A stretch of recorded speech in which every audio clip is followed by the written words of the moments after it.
নমস্কার, তাপসী রান্নাঘরে সকলকে স্বাগত। শুরু করছি নতুন একটা দিনে নতুন একটা রেসিপি। দেখুন রেসিপিটি দেখতে কত সুন্দর, বানানো একদম সহজ। শুধু একটা টমেটো আর সুজি দিয়েই হয়ে যাবে। কি দারুণ দেখতে, আর খেতেও অসাধারণ। কিছুই লাগবে না, শুধু চা দিয়ে খেয়ে দেখুন, অবাক হয়ে যাবেন। আমি একটা ভেঙেও দেখাচ্ছি, দেখুন ভিতরটা কত সুন্দর হয়েছে, বানানো ভীষণ সহজ। তাহলে আমি রেসিপিটি কিভাবে করছি সেটাই আজ আমি আপনাদের সঙ্গে শেয়ার করব। তাহলে চলুন বন্ধুরা, আর দেরি না করে রেসিপিটি শুরু করা যাক। আমি নতুন ধরনের টিফিনটি বানানোর জন্য এখানে দেখুন নিয়ে নিয়েছি 3 পিস স্লাইস পাউরুটি আর একটা একদম লাল টুকটুকে পাকা টমেটো। টমেটোটা আমি আগে থেকেই ধুয়ে নিয়েছি। এই টিফিনটি বানানো কিন্তু ভীষণই সহজ, আর দেখতেও তেমনি, খেতেও হয় দুর্দান্ত। দেখতেও ভীষণ সুন্দর হয়। আপনারা কিন্তু এরকম ভাবে টিফিন করে বাচ্চাদের দিতেই পারেন। আর টিফিনটি একদমই নতুন। এবার দেখুন আমি টমেটোটি কেটে নিচ্ছি। টমেটোটি কেটে নিতে হবে ছোট ছোট পিস করে। আর টিফিনটি বানাতে ভীষণ তাড়াতাড়ি হয়ে যায়। আমি এখানে স্লাইস পাউরুটি নিয়েছি। আপনারা কিন্তু এই ক্ষেত্রে কিন্তু এখানে অন্য কিছু ব্যবহার করতে পারেন, ময়দা, আটা। এবার আমি টমেটোটা এরকম করে কেটে নেব। দেখুন টমেটো কেটে নিয়েছি। এবার পাউরুটিগুলো এরকম করে ছিঁড়ে ছোট ছোট করে নিতে হবে। দেখেছেন, এই পাউরুটিটা দিলে কি হবে, ভীষণ ক্রিস্পি হবে, খাস্তা হবে ভিতরটা। আর ময়দা দিলেও ভালো হবে, তবে অনেক সময় আছে পাউরুটি হাতের কাছে থাকে না, ময়দাটা বিশেষ করে হাতের কাছে থেকেই যায়, সেই জন্য ময়দা দিয়েও করতে পারবেন। এখানে একটা মিক্সি জার নিয়ে নিয়েছি। এবার এই টমেটোগুলো আমি মিক্সি জারে একদম মিহি করে পেস্ট করে নেব।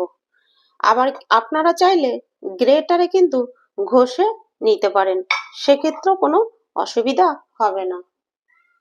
দেখুন টমেটোটা একদম মিহি পেস্ট করে নিয়েছি। এবার এই টমেটোর মধ্যে ছিঁড়ে রাখা পাউরুটিটা দিয়ে দিচ্ছি। পাউরুটিটা দিয়ে এবার আমি আবার ঘুরিয়ে নেব, নিয়ে পেস্ট তৈরি করে নেব। দেখুন আমি একদম মিহি পেস্ট করে নিয়েছি। এবার একটা বলে ঢেলে নিচ্ছি। এটা ভালো করে মিক্সির যে জারটা, বাটিটা ধুয়ে একদম পরিষ্কার করে বের করে নিতে হবে। এবার এর মধ্যে আমি দিয়ে দেবো এই 4 টেবিল থেকে 5 টেবিল চামচ সুজি। দেখুন এখানে সুজির পরিমাণ খুব বেশি দিচ্ছি না, আমি এটা পাউরুটি আর সুজি দিয়ে করছি। দেখুন দিয়ে দিয়েছি। এবার আমি এটা কিন্তু একটু নুন দেব। আপনারা কিন্তু এক্ষেত্রে আটা আর সুজি দিয়ে করতে পারেন। দেখুন দিয়ে দিচ্ছি সামান্য একটু নুন।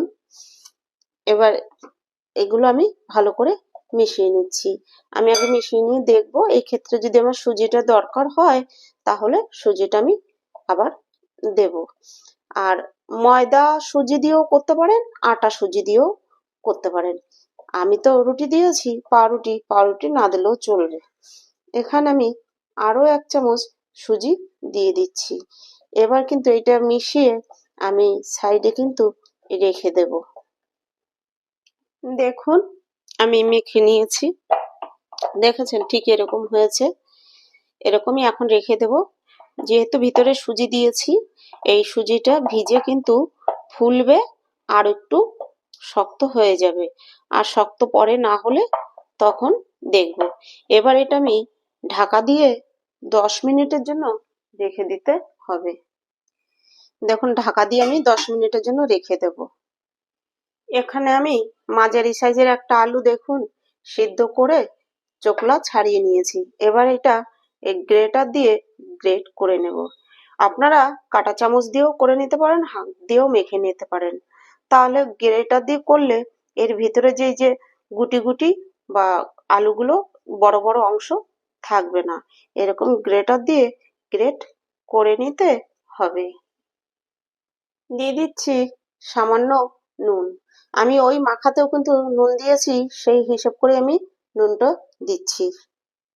দিচ্ছি ছোট 1 চামচ জিরে গুঁড়ো, ছোট 1 চামচ ধনে গুঁড়ো, দিচ্ছি এখানে হলুদ পরিমাণ মতো, হাফ চা চামচ কাশ্মীরি লঙ্কার গুঁড়ো, সামান্য একটু চিলি ফ্লেক্স, এতে হালকা ঝাল ঝাল হবে।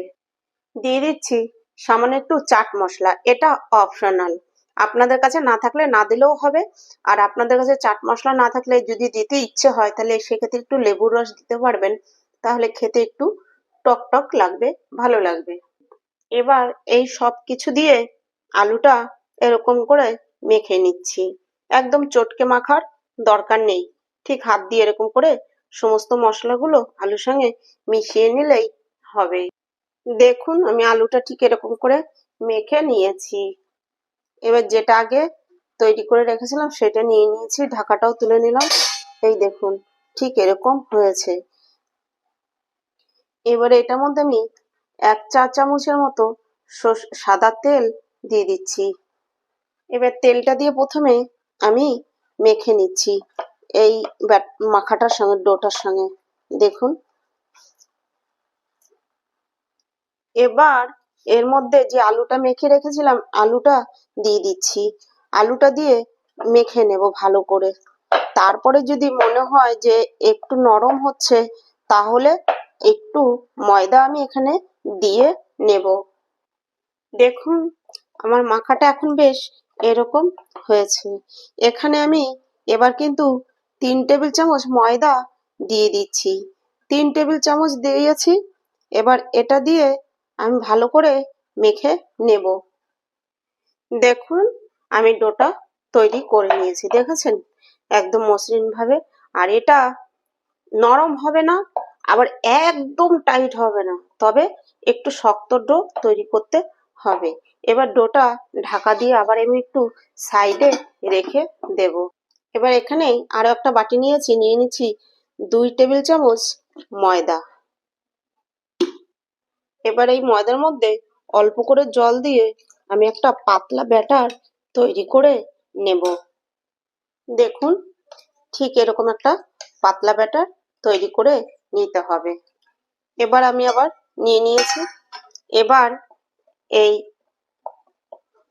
এটা থেকে, ডোটা থেকে আমি লেচি কেটে নিচ্ছি।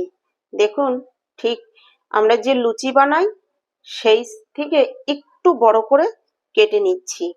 পুরো ডোটা থেকে আমি লেচিগুলো কেটে নেব।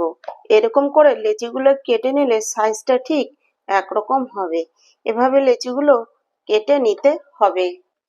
দেখুন সব লেচিগুলো কেটে নিয়েছি। এবার একটা নিয়ে আমি দেখিয়ে দিচ্ছি। প্রথমে এরকম গোল করে নিয়ে তারপরে এরকম করে লম্বা করে নিতে হবে। এই দেখুন এরকম লম্বা করে নেব, ঠিক এরকম করে। তবে খুব বেশি সরু হবে না, কিন্তু মোটা থাকবে। তারপরে এই মাথার দিকটা এরকম একটু সরু করে নেব, আবার এই মাথার দিকটা এরকম একটু সরু করে নেব। এতে দেখতে বেশ সুন্দর হবে। দেখেছেন কি সুন্দর হয়েছে দেখতে? ঠিক এইরকম টাইপের করে নিতে হবে। দেখুন আমি এই প্লেটটায় কিছুটা সাদা তিল নিয়েছি। আর এই যে যে ব্যাটারটা তৈরি করেছি এই ব্যাটারটা দেখুন নিয়ে নিয়েছি। এবার আমি এই যে যেটা তৈরি করেছি এইটা আমি এই ব্যাটারের মধ্যে দিয়ে দিচ্ছি। এই দেখুন দিয়ে একটা কাঁটা চামচের সাহায্যে আমি এটা তুলে নেব। তাহলে কি হবে, আমার এখানে আর হাতটা দিতে হবে না, হাতটা ভিজবে না। এবার দিয়ে আমি তিলের মধ্যে দিয়ে দিচ্ছি। তিলের মধ্যে দিয়ে তিলের মধ্যে এরকম কোট করে নিতে হবে। এই দেখুন ঠিক এভাবে কোট করে নিতে হবে। এবার এইটা একটু তুলে হাতে নিয়ে এরকম করে একটু চেপে দিলে তিলগুলো বেশ ভালোভাবে এই টিফিনটি বা এই রেসিপিটির গায়ে দেখুন বেশ বসে যাচ্ছে। এবার এখান থেকে এরকম ভাবে আমি একটু কাট লাগিয়ে দিচ্ছি, চিড়ে দিচ্ছি। এতে ভিতর পর্যন্ত ভালোভাবে ভাজতেও সাহায্য করবে বা ভাজার পরে দেখতে বেশ ভালো লাগবে। এই দেখুন ঠিক এরকম করে। এবার আমি এটা এই প্লেটে রেখে দিচ্ছি। বাকিগুলো এই একইভাবে আমি রেডি করে নেব। দেখুন আমি এতগুলো বানিয়েছি, আপনাদের আমি আর একটা দেখিয়ে দিচ্ছি। আর এটা আমি আপনাদের দেখাবো যদি এগুলো আমি ব্যাটারে ডুবিয়ে করেছি, এগুলোতে তিল বেশি লেগেছে। আর আপনারা যদি খুব অল্প তিল লাগাতে চান তাহলে সেই ক্ষেত্রে এরকম গোলাটা করে, এই দেখুন, এই যে লেচিটা গোল করে নিয়ে এরকম হালকা একটু ব্যাটার এরকম উপর দিয়ে লাগিয়ে নিয়েছি। এবার তিলের মধ্যে গড়িয়ে কিছুটা তিল এরকম হাতে দিয়ে এরকম করে ঘুরিয়ে নিলে এই ক্ষেত্রে কিন্তু তিলটা আপনাদের অনেকটাই কম লাগবে। দেখুন আমি বিশেষ করে কয়েকটা করে আগে দেখে নিয়েছি, দেখেছেন? এই ক্ষেত্রে তিলটা খুবই কম লাগলো। এইরকম করে এবার লম্বা করে নিয়ে তারপরে এর শেপটা দিয়ে নিতে হবে। এক্ষেত্রে তিলের পরিমাণটা অনেক কম লাগবে, আর ব্যাটারের মধ্যে ডুবিয়ে তিলে দিলে সেই ক্ষেত্রে কিন্তু তিলের পরিমাণটা অনেকটা বেশি লাগছে। এবার দেখুন আমি শেপটা দিয়ে নিয়েছি, এবার আমি এই যে কেটে দিচ্ছি। এই ক্ষেত্রে কিন্তু আমার তিলটা অনেকটা কম লাগলো, প্লাস আর তিলটা বেশ আমার এই রেসিপিটি বা টিফিনটির গায়ে ভীষণ ভালোভাবে সেট হয়েছে। এই তিলটা কিন্তু ভালোভাবে সেট হচ্ছে না, লেগেছে, তবে এটা ভাজতে গেলে কিন্তু ছেড়ে যাওয়ার ভয় আছে। আর এই যে যে এটার গায়ে যে তিলটা লেগেছে এটা কিন্তু একটা তিলও ছেড়ে যাবে না। আমি দেখলাম এইভাবে ব্যাটারে ডুবিয়ে থেকে এরকম করে করলে সেটাতে বেশি সুবিধা হচ্ছে, আর তিলটা অনেক কম লাগছে। আপনারা দু রকম ভাবেই করতে পারেন। দেখুন আমি সবগুলো রেডি করে নিয়েছি। এবার আমি ওভেনের কাছে চলে এসেছি। আগে একটা ফ্রাই প্যানে আমি তেল গরম বসিয়ে দিয়েছি, তেল হালকা গরম হয়ে গিয়েছে। এবার একে একে আমি টিফিনগুলো দিয়ে দিচ্ছি, দিয়ে ভালো করে কিন্তু ভেজে নিতে হবে। দেখুন আর তেলটা কিন্তু হালকা গরম হলেই এগুলো দিয়ে দিতে হবে, তা না হলে উপর থেকে রং হয়ে যাবে কিন্তু ভিতরে ভালো করে ভাজা হবে না। তার জন্যই আঁচ লো রেখে তেল হালকা গরম হলেই এই টিফিনগুলো দিয়ে ভেজে নিতে হবে। আশা করছি আমার এই রেসিপিটি আপনাদের কাছে ভালো লাগবে। এই রেসিপিটি যদি ভালো লাগে তাহলে লাইক কমেন্ট করবেন, আর খুবই ভালো লাগলে রেসিপিটি বন্ধুদের সঙ্গে শেয়ার করবেন। আর আমার চ্যানেলটি নতুন বন্ধুদের কাছে অনুরোধ, আমার চ্যানেলটি সাবস্ক্রাইব করে আমার পাশে থাকবেন। দেখুন ঠিক এভাবে কিন্তু এবার আঁচ লো রেখে হালকা আঁচে একদম মুচমুচে করে ভেজে নিতে হবে। দেখুন আমার টিফিনগুলো ভাজা হয়ে গেছে। আপনারাও এরকম করে টিফিন বানিয়ে খান, বাড়ির সবাইকে করে খাওয়ান, বাড়িতে কোনো গেস্ট আসলেও করে খাওয়ান, দেখবেন ভীষণ প্রশংসা করবে। খেতে কিন্তু ভীষণ টেস্টি হয়। আজ ভিডিওটি এখানেই শেষ করছি। ফিরে আসব নতুন একটা দিনে নতুন একটা রেসিপি নিয়ে। আমি তাপসী, আপনারা দেখছিলেন তাপসীর রান্নাঘর। আমার টিফিনগুলো ভাজা হয়ে গেছে, এবার আমি নামিয়ে নেব।